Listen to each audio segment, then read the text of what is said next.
کور کې د پلار د طرف نه د بچو سره بد اخلاقي، د بچو د پلار سره بد اخلاقي، دغه شانتې د ښځې د خاوند سره بد اخلاقي، د خاوند د ښځې سره بد اخلاقي، د استاد د شاګرد سره بد اخلاقي، د شاګرد د استاد سره بد اخلاقي، هر طرف ته د بد اخلاقۍ میدان ګرم دی. زما محترمو، مونږ خو مسلمانانو، مونږ خو د اسلام دعوه کړې وه، مونږ خو محمد رسول الله خپل رسول تسلیم کړی و. دا څه شی وشو؟ دا د چا نه مونږ متاثره شو؟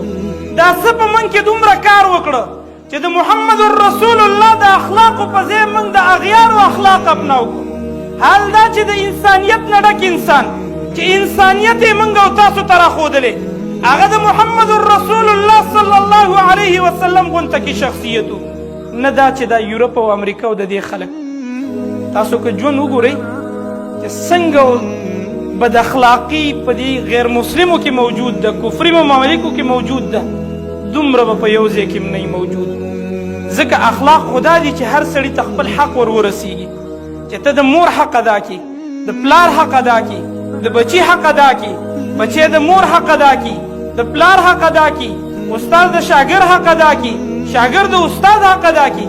دا حقوق چې موږ ته راښودلي دي، په والله العظیم که بل یو دین هم دا حقوق موږ ته راښودلي، صرف اسلام موږ ته راښودلي.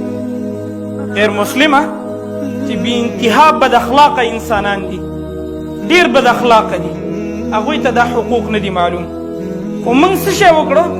هغه خواږه صفات چې زموږ په خوږ نبي محمد رسول الله کې موجود و، موږ هغه پرېښوستل، او هغه ترخه او هغه د ځناورانو نه ډک صفات، د حیواناتو په شانتې صفات چې په غیر مسلمو کې موجود و، هغه موږ اپناو.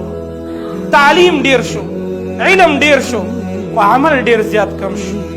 ډېر طبقې به تاسو کتلي، ښه به په اعلی تعلیم باندې فایزي، خو اوچتې اوچتې ډګریانې به ورسره وي، خو یو تربیت کمی به یې شوی، بد اخلاقي به په هغه کې موجود وي. داسې شته که نشته؟